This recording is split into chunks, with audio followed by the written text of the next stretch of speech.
لو انتوا فاكرين ان الفيديوهات عبارة عن برومت بسيط وخلاص، لا لا لا، الموضوع مختلف تماما. جوجل نزلت تحديث بسيط في فيو 3.1 وهو زرار الإيديت. تعالوا نكتشف مع بعض. ده فيديو انا عامله،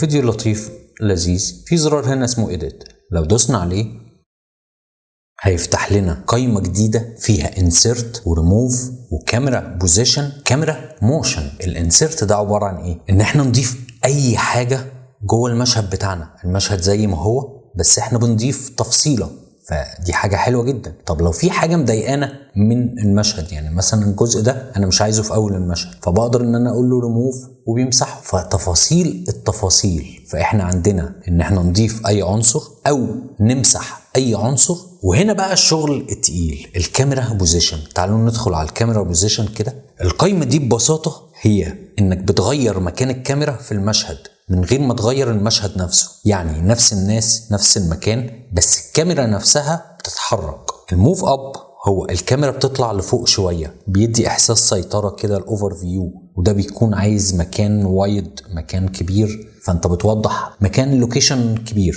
عندنا الموف داون وهو ان الكاميرا بتنزل لتحت، وده بنستخدمه في تقديم الشخصيات، لقطة فيها ثقة. طب عندنا الموف ليفت والموف رايت، ان الكاميرا بتتغير انك عايز تغير كادر او تركز على عنصر معين في الكادر. الموف كلوزر وهو ان الكاميرا بتقرب، وده بنستخدمه في التركيز على شخصية معينة او تفاصيل في الايد. مثلا انا عايز كادر قريب جدا، جملة مؤثرة، فجايب الكادر قريب جدا من الشخصيات. عندنا الموف فوروردز وهي ان الكاميرا بتبعد، وده بنبدأ ان احنا نستخدمه في بداية مشهد او نهاية مشهد، لان هو كده كده بيبقى وايد شوت، عايز مكان كبير برضو. السنشري هي عبارة عن ان الكاميرا ثابتة، اللي هي جاية من ستيبل، الكاميرا مكانها. عندنا كمان الكاميرا موشن.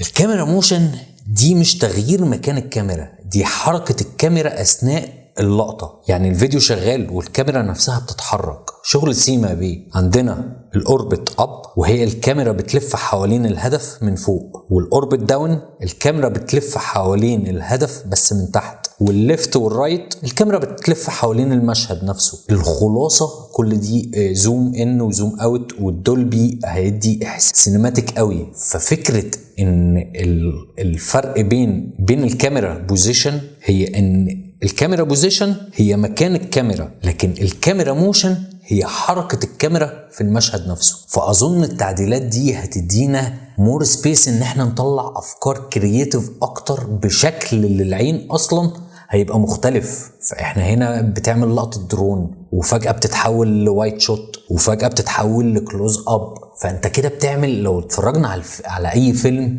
هنلاقي مش كل الكادرات ستيبل، الكاميرا ثابته. لا طبعا الكاميرا بتتحرك مع كل مشهد وعلى حسب ايه المشهد وطبيعه المشهد وتفاصيل كتير. هي الفكره كلها ان فلو كلنا بقينا مخرجين نقدر نعمل شغل سينمائي فعلا بجد. انا يعني عجبني جدا اللي فلو عامله، وتحديثات حلوه جدا، لان بقى في منافسه شرسه جدا. عندنا كلينج بقى عامل تحديثات قويه جدا، عندنا صورة 2 بقى لاعب مهم جدا وبقى قوي. فكل شوية تحديث، دي حاجة حلوة جدا. أشوفكم في حلقة جديدة، وأتمنى تكون معلومات سريعة كده ومهمة، بس التحديث فعلا عجبني جدا. أشوفكم الحلقة الجاية.